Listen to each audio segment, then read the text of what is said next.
আসসালামু আলাইকুম আশা। ওয়ালাইকুম আসসালাম। কি তুমি আইছো? আইছি। আরে কি বাজারে নিলাম বৃষ্টি বলো তো? হইতেছে, তোমার জন্য পোল্ট্রি মুরগি নিয়েছি। পোল্ট্রি কোরবানির মুরগা মাস। নিয়ে আইছো এই সময় মানুষ মাংস খায় শেষ করতে পারতেছে না, আর তুমি আমার জন্য পোল্ট্রি মুরগা নিয়ে আইছো? দেহ, আমার এই পোল্ট্রি মুরগিটা কিনতে না খুব কষ্ট লাগছে। মানুষ তো সবাই- অন্য কিছু কিনে নিয়ে আসতা, শাক পাতা নিয়ে আইতা, তাই পোল্ট্রি মুরগা নিয়ে আইছো? পোল্ট্রি মুরগা তো গন্ধ তুমি তো করে। এই একটু একটা মাংস কেমন তোমার একটা খাইতে পারিনি। ব্যাপার, আসলে পোল্ট্রি মুরগা খাইতে পারি না, গন্ধর চোদনে, আর হলো নিয়ে আইছে কি করবো? পোল্ট্রি মুরগি লইছি আর হলো গিলা কলিজা লইছি। এটি নিয়ে আইছো কি কারণে? গিলা কলিজা দেখেন, মানুষ দেখেন গোস্ত শেষ হয় নাই পাতের দিকে, আর আমরা নিজেদের খাওয়ানোর জন্য দেখেন পোল্ট্রি মুরগা নিয়ে আসছে আমার স্বামী। যাই হোক, আলহামদুলিল্লাহ। এই নিজেকে কুরবানিতে মালিক আল্লাহ। গরিবের কোনো ঈদ না, গরিবের সর্বনাশ।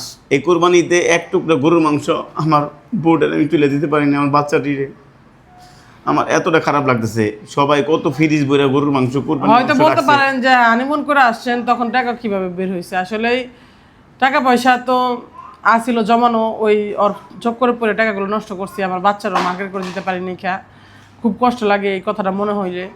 মানুষের আচ্ছা। চক্করে পরে মানুষ খারাপ হয়ে যায়, তাই তো? তুমি তো পোল্ট্রি মুরগি খাও না, হুদা খাওয়াচ্ছে কেউ তো পোল্ট্রি মুরগি খাইলো শতক্ষণ ভালো। না, আমি এটা খাবো না, বাচ্চাদের দিব। আর হলো আমি দেখি কি একটা অন্য কিছু ভর্তা বার্তি বানায় খাবো। কারণ এটা তোমার কি কষ্ট হইতেছে না বউগো? আমার তোমার বিয়ে করে তোমার পোল্ট্রি কষ্ট মুরগি হইতেছে। আমি তো এমনি ফ্যাটি। আমি যদি পোল্ট্রি মুরগি খাই তাহলে আমি আরো বেশি রোগ হয়ে যাবে না আমার? বলেন আপনারা, তুমি বলো আমাকে, তুমি মরতে মানে আমাকে মরতে কও? তুমি তো হুদা ভাত খাইতে পারো না। দেন ও মানে 2 দিন ধরে হুদা ভাত খাইতে পারে না। আজকে সকালে যাই আমি মনে করেন পোল্ট্রি মুরগি নিয়েছি, তবুও পোল্ট্রি মুরগি অনেক দাম। এগুলা কিনা নিয়েছি আমার বউর জন্য। বউ, আমার তোমার বিয়ে করে মানে তোমার ক্ষতি হয়েছে।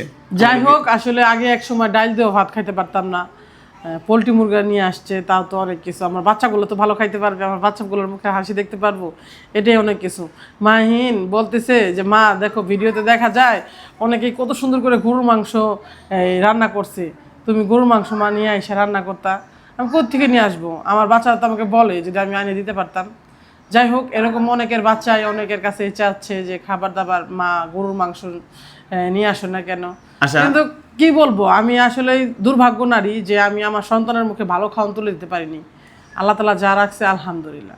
আমরা তো গরিব হয়ে জন্ম কি ভুল করছি আশা? তুমি বলতে আমার পারি কি না। দিয়ে বললা কও? আর এই তো ভালো কারণে বিয়ে করতে পারতা। তোমার বিয়ে করে মনে করছিলাম যে আমার জীবন ধন্য, আর দেখি এখন কাউ ঘরে বসে থাকে, কোনো কাজ কাম করতেছে না, আমার উপরে বসে খাইতেছে। কাজ কাম তো পাইতেছি না কও। আর বিশেষ করে আপনারাও জানাবেন যে আদৌ কি শাহিনের সাথে সম্পর্কটা করা আমার ঠিক হয়েছিল? আমি হয়তো মনে করছিলাম যে বিয়ে করে হয়তো আমার স্বামী আমাকে কামাই করে খাওয়াবে, এখন দেখি আমার স্বামীও আমার বাচ্চাদের মতন আমার ঘাড়ের উপরে উপরে উঠে বসে খাইতেছে। যাই হোক, এটি জানাবেন। দেখেন, বেকার পুরুষ বিয়ে করা থেকে না করে ভালো। ঠিক, আমি একটা বেকার ছিলাম, ও আমার বিয়ে করে ওর কিন্তু সর্বনাশ হয়তো একদিন ঠিকই আমার স্বামী ভালো কিছু করবে। আপনারাও কি কারণে ওকে দোয়া করেন জানি ও একটা কিছু করে খেতে পারে, আর আমার স্বামীর আমি দোয়া করি জানি আমাকে ও ভালো রাখতে পারে। মানে আমি যতটা মানে কষ্ট এই করছি, কুরবানি দিন তুমি যে মানে সবাই তো গোস্ত খাইতেছে, সবাই তো অনেক কিছু খাইতেছে, তুমি যেগুলো খুব কষ্ট লাগে জানেন। কতজন আর দেখি এতটি করে মাংস নিয়ে নিয়ে বসে বসে খায়া ভিডিও দিতেছে, মানে খায়া খায়া দেখতেছে, আর আমার খুব কষ্ট লাগে যে আমিও যদি করে খায়া ভিডিও দিতে পারতাম। যাই হোক, আল্লাহ তাআলা আমার রেজেকে নাই, তাহলে আর কিছু করার নাই। খুব কষ্ট লাগে, তারপরও এই কথাগুলো আপনাদের সাথে না বললে কার সাথে বলবো বলেন? খুব কষ্ট লাগে। গাইস, আপনারা দোয়া করবেন আমার পোল্ট্রি পরিবারটা মুরগিটা আমার কাছে গন্ধ করে। যেই যাই খাই যেভাবে থাকি জানি সুখী থাকতে পারি। আর আমাদের জন্য দোয়া করবেন, কেন আজকে হয়তো আমাদের কষ্ট হইতেছে, একদিন হয় ভালো হইতে পারে।